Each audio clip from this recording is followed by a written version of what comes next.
أفلم ينظروا إلى السماء فوقهم كيف بنيناها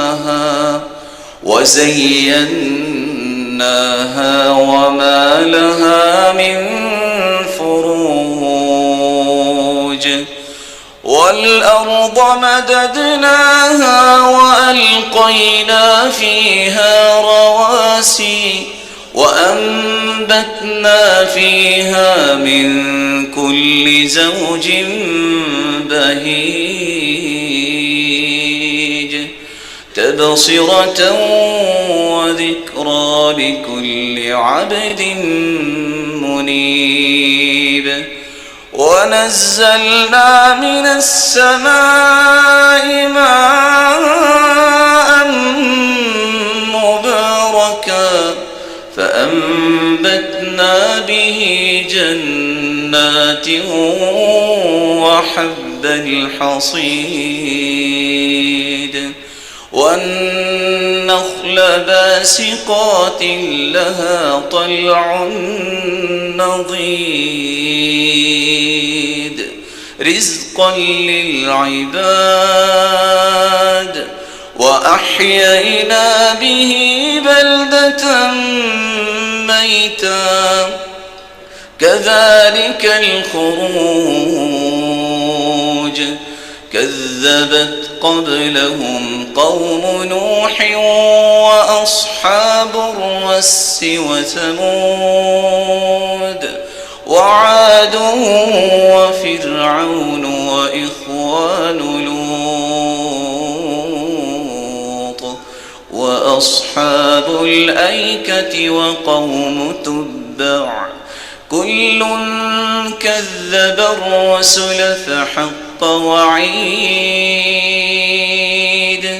أفعينا بالخلق الأول بل هم في لبس من خلق جديد. ہم نے یہ آسمان جو بنائے ہیں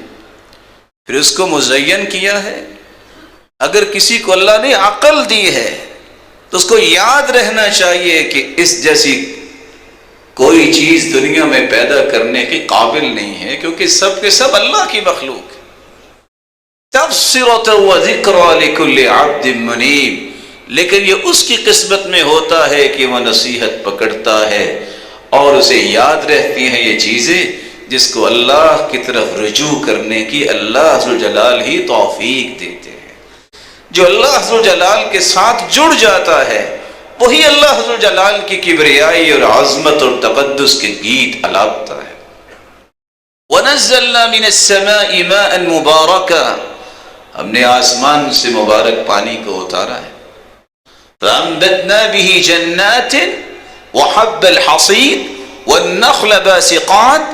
لَهَا طَلْعٌ نَضِيدٌ، ہم نے باغات بھی اس پانی سے اگائے اور ہم نے اناج بھی اگایا، جس کو کھیتی باڑی کرنے کے بعد اناج گھر میں لے کے آتے ہیں. لمبے لمبے جو ہیں وہ کھجوروں کے درخت بھی بنائے، اور اللہ ذوالجلال نے تہ بتہ اس پہ کس طرح کھجوروں کے باغوں کو تہ بتہ اس کو پھلوں سے بھی نوازا، اور ایسے خوشے کہ جن کو دیکھ کے بھی انسان خوش ہوتا ہے اور کھا کے بھی خوش ہوتا ہے. رزقا للعباد، یہ ساری کی ساری کس کے لیے ہیں؟ اللہ فرماتی ہے میں نے اپنے بندوں کے لیے رزق بنا کے نازل کیا. وَأَحْيَيْنَا بِهِ بَلْدَةً مَيْتًا، جس طرح بنجر زمین پہ پانی پڑتا ہے تو کس طرح ہریالی آ جاتی ہے، وہ علاقے بارونق ہو جاتے ہیں، جس طرح بنجر زمین سے مردہ زمین سے یہ سب کچھ نکال سکتے ہیں اللہ ذوالجلال، تو مارنے کے بعد دوبارہ زندہ بھی کر سکتے ہیں.